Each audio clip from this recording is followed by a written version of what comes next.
Willkommen zu Frequent Traveler TV. Mein Name ist Lars Korsen und heute gibt es wieder eine frisch gepresste Sendung für euch. Themen, die ich für euch vorbereitet habe: LOT, neue Business Class. Gott sei Dank, nachdem ich sie ja gerade genossen habe auf dem Hin- und Rückflug nach Europa, also Europa nach Los Angeles und zurück, muss ich sagen, ja, es wird Zeit. Also lasst uns nicht mit dem Thema anfangen. Ich nenne euch die anderen Themen auch noch. Lufthansa und TAP und Air France KLM haben quasi für die mittlere Fluggesellschaft TAP ein Gebot abgegeben.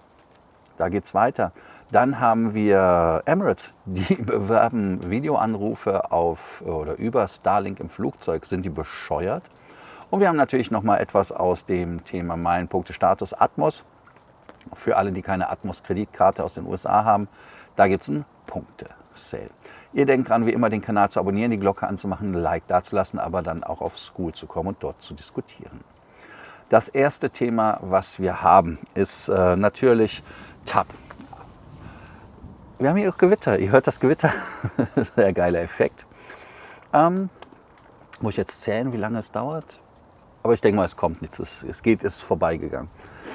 Kein Aufwand für euch ist zu groß. Also nochmal TAP, der Angebote von der Lufthansa und von den Franzosen, Belgiern, Niederländer, was heißt ich, wie komme ich auf Belgier?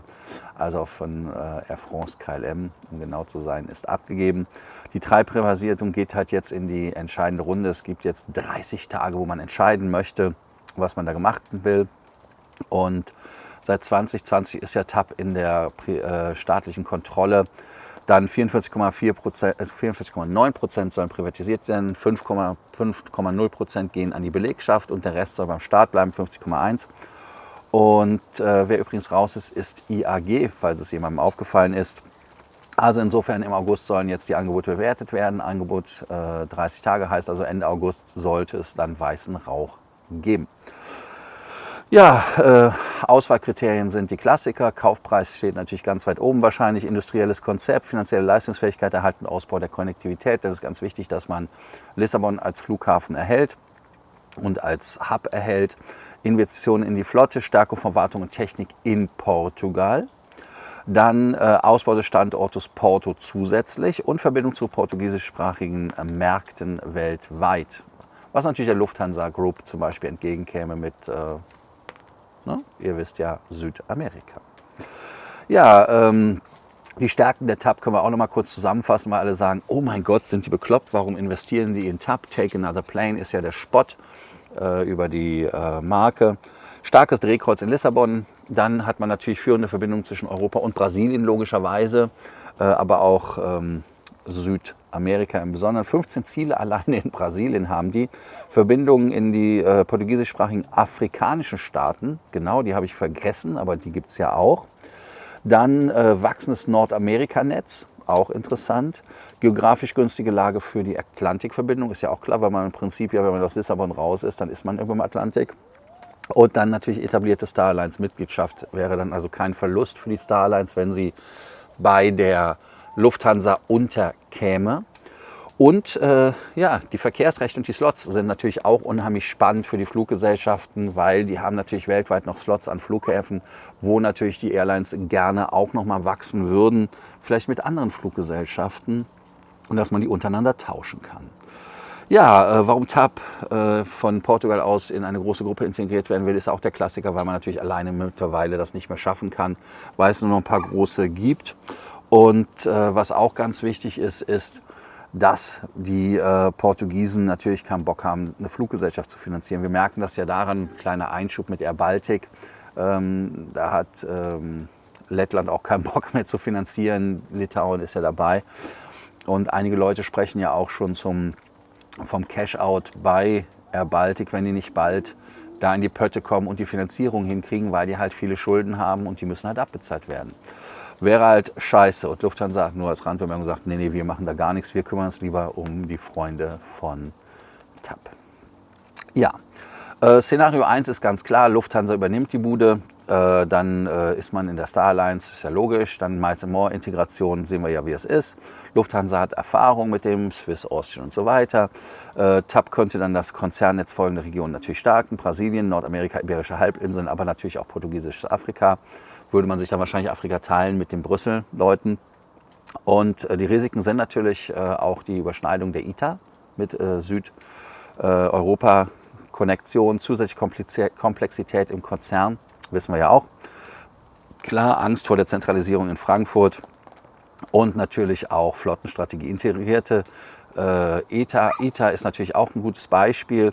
Gleichzeitig ihre eigene Organisation umfassend Regulierer könnten prüfen, ob natürlich zu viel Marktmacht da entsteht. Wäre auch natürlich Sache. Was wäre bei Air France KLM? Das heißt natürlich, dass man da direkt nicht mehr bei der Miles & More ist oder beziehungsweise bei der Star Alliance ist, sondern direkt zum SkyTeam gehen würde. Man würde ergänzen natürlich Paris-Amsterdam und kann natürlich auch das Transatlantikgeschäft mit der Delta, fängt an zu regnen, mit der Delta dort stärken. Im Gegensatz zur Lufthansa Group hat die Air France KLM noch kein vergleichbares Volldrehkreuz in Südeuropa, kann man natürlich auch sagen. Aber der Wechsel von SkyTeam, also zu SkyTeam von Star Alliance wäre für uns als Star Alliance Jünger eventuell gar nicht gewünscht. Ich sehe das etwas unkritisch. Ich habe ja selber meinen Status als Diamond bei SAS. Die sind zur SkyTeam gewechselt. Ich habe meinen Status bei Finnair, also habe ich bei OneWorld einen und ich habe bei Hansens einen. Also habe ich alle drei abgedeckt und ich bin da relativ fein raus. Also insofern fragt sich ein oder andere, warum hat die IAG nicht geboten? Ja, weil man schon mit British Airways, Iberia, Aer Lingus, Vueling weitere Beteiligungen hat. Und ja, ich denke mal, dass man einfach auch gesagt hat, wir haben einfach keinen Bock mehr. Kann auch sein, ich weiß es nicht. Ja, als Fazit kann man natürlich sagen, Air France KLM bieten zwei unterschiedliche Zukunftsmodelle an. Lufthansa verspricht natürlich die Allianz-Kontinuität und Integrationserfahrung. Jetzt nicht unbedingt, dass KLM Air France das nicht hätte oder Air France KLM. Und natürlich könnte es für die Air France KLM klareres Süddrehkreuz spielen als für die Lufthansa, weil man das Ganze ja dann immer aufteilen muss mit den Freunden von ITA. Dann Portugal zählt neben dem Preis vor allem Konnektivität, Investitionen und nationale Kontrolle. Das könnte der Lufthansa Group natürlich auch so ein kleiner Dorn im Auge sein. Man will ja immer alles bestimmen können und das kann man halt nicht. Und natürlich auch die 5%, die dem Personal gehören. Da ist Nachtigall, ich höre dir trapsen. Da hat man ja bei Hansens gerade schlechte Erfahrungen mit Personal und Gewerkschaften. Das möchte man vielleicht gar nicht. Ja, die Entscheidung könnte die europäische Airline-Landschaft und natürlich TAPs Allianzzugehörigkeit dauerhaft verändern. Und ihr seht, nichts ist stetiger als der Wandel. Sollte TAP zur Lufthansa Group oder zur Air France wechseln? Das ist natürlich die klassische Frage. Jetzt geht es weiter zur LOT. LOT verbessert die Langstreckenkabine in 2 Schritten, was sehr gut ist. Ab August zunächst das Softprodukt auf Interkontinentalflügen, neue Amenity-Kits, polnische Pflegeprodukte, bessere Kopfhörer sollen da erstmal die ersten Verbesserungen bringen. Aber der Sitz als solches, und ich habe ihn ja wirklich genossen, ich weiß nicht, ob ich noch Schmerzen davon habe oder nicht, es ist kein Full-Flat. Für mich mit 2,1 Meter ist natürlich nicht, viele Fluggesellschaften haben für mich kein Full-Flat, weil ich natürlich mit 2,1 Meter extrem lang bin. Aber wenn man halt sich das Ganze anguckt, ist es so, dass man dort natürlich erstmal am Softprodukt was ändern möchte. Dann kommt das Hardprodukt, aber lasst uns erstmal die anderen Kabinenklassen durchgehen. Premium Economy gibt es erstmals Over-Ear-Kopfhörer, neue Sitze im späteren Retrofit, die sind übrigens von Recaro. Verbessertes Entertainment, Economy-Klasse, neue In-Ear-Kopfhörer, verbesserte Klangqualität und es gibt dort auch neue Recaro-Sitze im Outfit. Aber jetzt kommt das, dass man natürlich die Sitze ändern möchte. Aber da ist es halt so, dass man auf zertifizierte Sitze setzen muss, klar. Verfügbare Umbauzeit, technische Kombination, neue Verkabelung, Zulassung, längere Flugstandzeiten und natürlich abgestimmte Lieferketten sind die Problematiken. Und die geplante Boeing 787 Retrofit, wobei ich mir diesmal auf dem Flug übrigens auch die Fenster angeguckt habe. Da waren einige, die waren schon relativ schäl. Die Bude, die ich hatte, war 7 Jahre alt, glaube ich, mit der wir geflogen sind. Da waren die Fenster nicht mehr so ganz mit der automatischen Verdunklung, war also ein Problem. Aber man möchte halt auf jeden Fall in der neuen Kabine dann 121 haben, was absolut wichtig und State of the Art ist. Direkter Gangzugang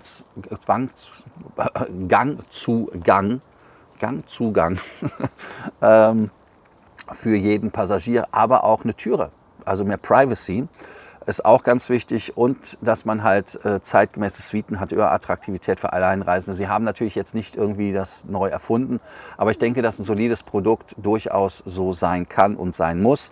Man konkurriert ja neben der Lufthansa, die ja auch Miles & More Partner sind, die LOT. Das muss man ja immer wieder sagen. Viele vergessen das, dass ihr auch eure Hon-Meilen auf LOT erfliegen könnt.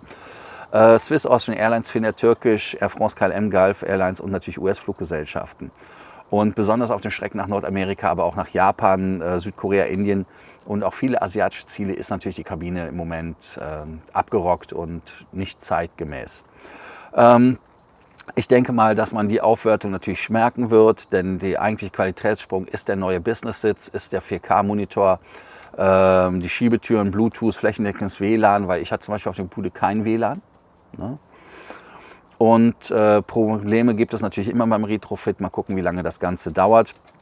Aber das Schöne ist halt am Ende des Tages, dass wir sagen können, dass mit den Ameti-Kits schon mal ein schöner Vorteil ist. Wobei ich die Crew als sehr toll empfunden habe auf beiden Flügen, eigentlich auf allen Flügen, auch auf den Zielbringerflügen, in der 737 oder in der Embraer. Ich kann mich da nicht beschweren, sie waren super nett. Auch das Essen super, für Flugzeugessen natürlich in Relation. LOT muss nun zeigen, dass sie aus den seit Jahren angekündigten Modernisierungen natürlich künftig einen Flottenumbau bzw. eine Flottenerneuerung zügig hinbekommen.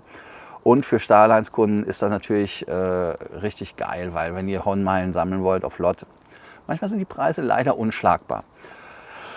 Ja, wie wichtig ist euch bei der Business Class der hochwertige Service oder eine moderne Suite mit direktem Gangzugang?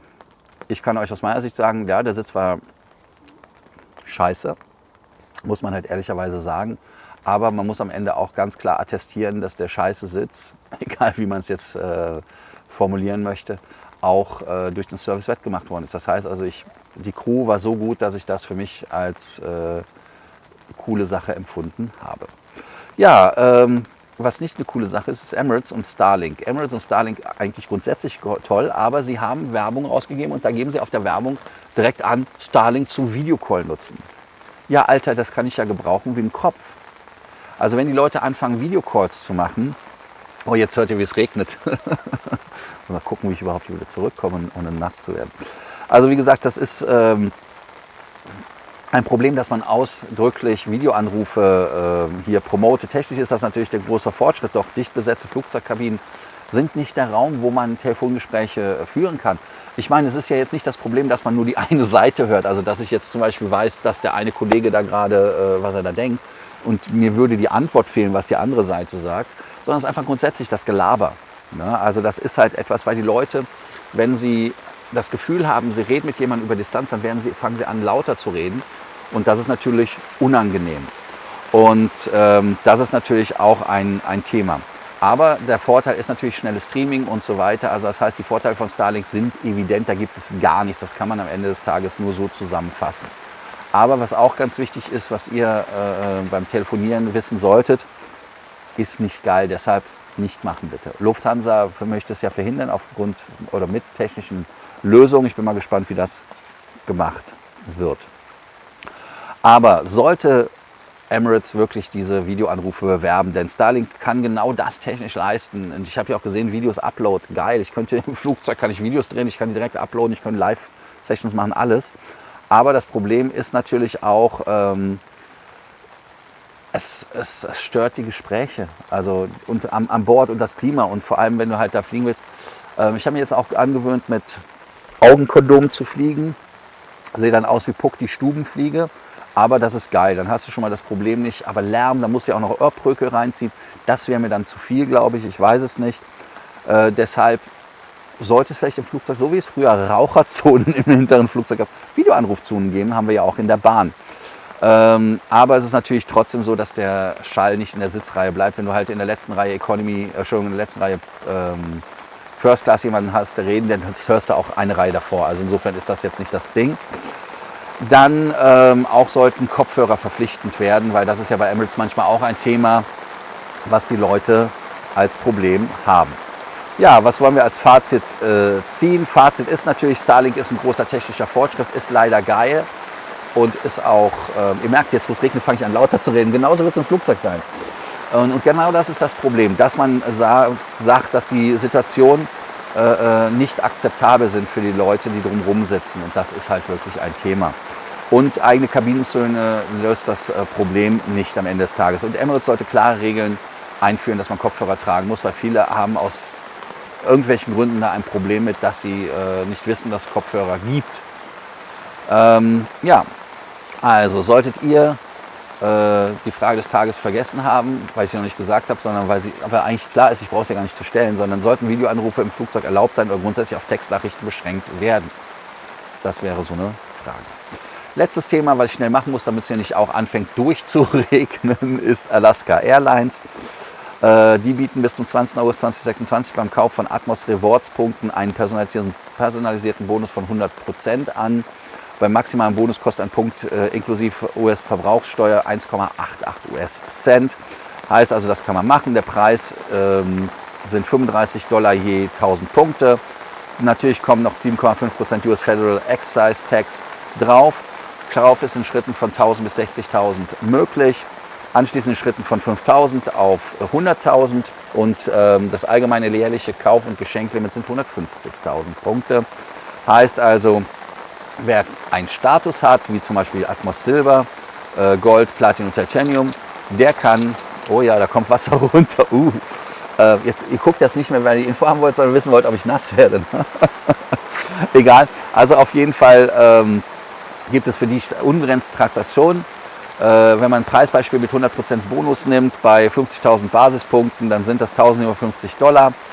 Und das ist natürlich jetzt vorheriger Vergleich gleicher Preis.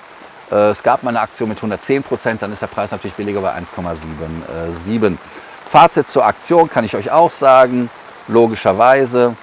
Der 100% Bonus ist ein solider Bonus, aber wiederkehrender Bestpreis. Kaufen sollte man nur mit sofort nutzbarer Premium-Verfügbarkeit. Das breite Partnernetz ist natürlich eine große Stärke, weil natürlich Fluggesellschaften wie Finnair zum Beispiel oder sowas kann man damit auch nutzen. ITA Airways gibt es ja auch als Sammelpartner, aber nicht als Ausgabepartner. Condor, Starlux, Korean, Air Tahiti und natürlich OneWorld muss man da zusammenfassend sagen. Das ist doch mal eine geile Sache. Meine Sendung ist wieder länger, als ich dachte. Deshalb gebe ich euch das Gesamtfazit der Sendung. Was man dazu sagen kann und muss, ist, dass natürlich Europas Airline-Konsolidierung mit der TAP weitergeht. Das ist halt so, das kann man auch nicht abwenden mehr. Air France, KLM verfolgen unterschiedliche Hub- und Allianz-Strategien. Also das heißt, man muss halt gucken, was man da macht. Und ist jetzt die wahrscheinlich letzte Etappe, wo es endlich darum geht, dass man die TAP an den Mann oder die Frau bringt. LOT investiert in ein Premium-Produkt, weil viele Fluggesellschaften natürlich ein Produkt neu brauchen und das ist halt jetzt unvermeidbar. Und auch ist es so, dass natürlich Warschau damit als Umsteigedrehkreuz gestärkt wird, wobei Warschau mit dem Passkontrolle und so, das war schon speziell. Also sie sind an der Grenze und die brauchen einen neuen Flughafen. Emirates muss mit der Konnektivität aufpassen, die man hat. Heißt also, dass man Starlink, geiles Produkt, hat, aber dass man da halt wirklich nicht Videoanrufe bewirbt. Wie blöd kannst du sein? Hier läuft das Wasser runter. Ja, ansonsten ist es so, Emirates bleibt halt attraktiv und wird mit Starlink attraktiver wie jede andere Airline. Und Atmos, last but not least, sagt, dass wenn man Verfügbarkeiten und einen Use Case hat, dass man natürlich die Meilen kaufen sollte, um sie dann gewinnbringend unterzubringen. Ja, und das Thema ist natürlich, Airlines wollen Kunden stärker an ihr jeweiliges Ökosystem binden, über halt natürlich Beteiligung, Eigentum an TAP, Kabinenprodukt, Verbesserung mit der LOT und dann natürlich Internet und Punkte. Ihr denkt dran, den Kanal zu abonnieren, die Glocke anzumachen und wichtig fürs Protokoll auf School, wenn ihr darüber weiter wissen wollt, ob ich nass geworden bin auf dem Weg zurück. Auf jeden Fall könnt ihr dort auch die Frage des Tages beantworten. Einmal natürlich die Frage des Tages TAP. Wer soll es bekommen? Der Eierfranke oder die Hansens? Und die andere Frage ist, sollen Videoanrufe im Flugzeug erlaubt sein? Also, in dem Sinne, danke euch, bis dann, ciao, ciao. Und jetzt aber nichts wie rein hier. Also ich bin nicht nass, was tropft hier? Ja, ja. Beweis, dass ich nicht Hallos habe. Ciao.